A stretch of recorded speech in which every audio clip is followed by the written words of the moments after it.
Bonjour et bienvenue sur Multimodal, la chaîne transport. La RSE expliquée. 11e partie, le code du travail. De respecter la RSE, le conducteur routier est tenu de respecter également le code du travail français. Donc dans cette vidéo, on ne rentrera pas trop dans les détails du code du travail français. Je vais juste vous expliciter les principales règles.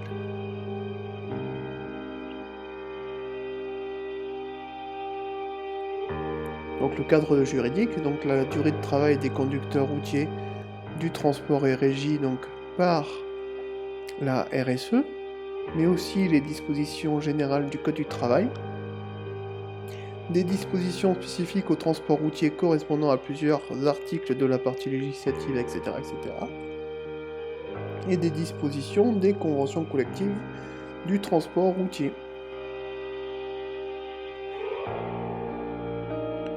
Donc la notion de temps de service est aussi importante. Les conducteurs routiers du transport routier de marchandises sont soumis à un régime d'équivalence dit temps de service.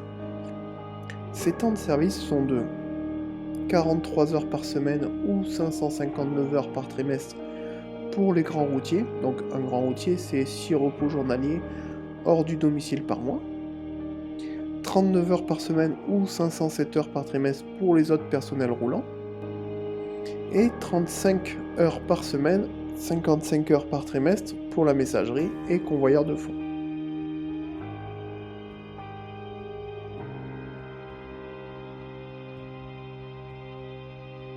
Les durées maximales de temps de service.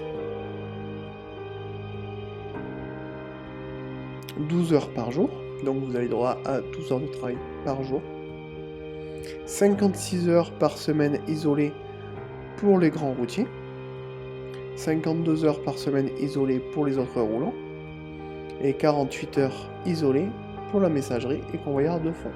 Ce sont des maxima.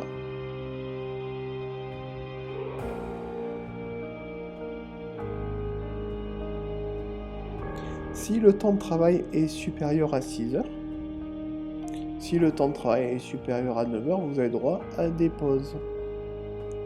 Donc ça sera 30 minutes de pause avant que le temps de travail soit supérieur à 6 heures et 45 minutes de pause avant que le temps de travail soit supérieur à 9 heures. Ces pauses peuvent être fractionnées en périodes de 15 minutes minimum chacune. Donc je parle plutôt au personnel roulant. Essayez de faire coïncider vos interruptions de conduite avec vos pauses parce qu'elles sont cumulables.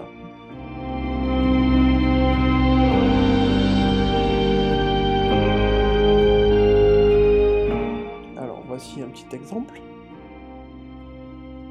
Un petit à plat. Donc 2 heures de conduite. 2 heures de travail qui peuvent être un chargement. 15 minutes de pause. 2 heures de conduite.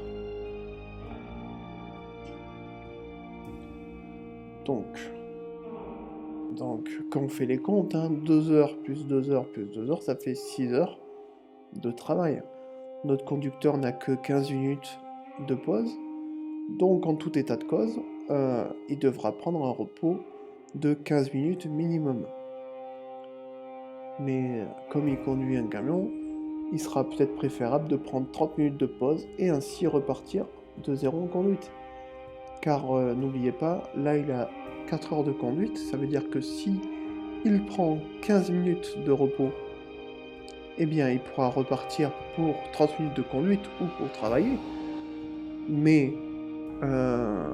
au bout des 30 minutes de conduite, il sera quand même obligé de prendre 30 minutes de pause vis-à-vis de la RSE, car n'oublions pas que l'interruption fractionnée, elle est de 15 minutes minimum, plus 30 minutes minimum.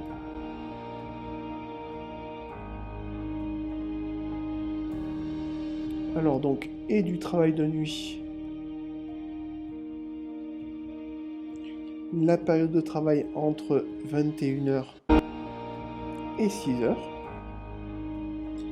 Et si vous travaillez entre 22h et 5h, votre temps de service ne sera plus de 12 heures, mais il sera limité à 10 heures.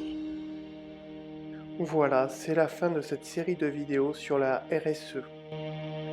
Si cette vidéo vous a plu, n'hésitez pas à la liker et surtout abonnez-vous pour ne pas louper les prochaines vidéos. A bientôt sur Multimodal, la chaîne transport.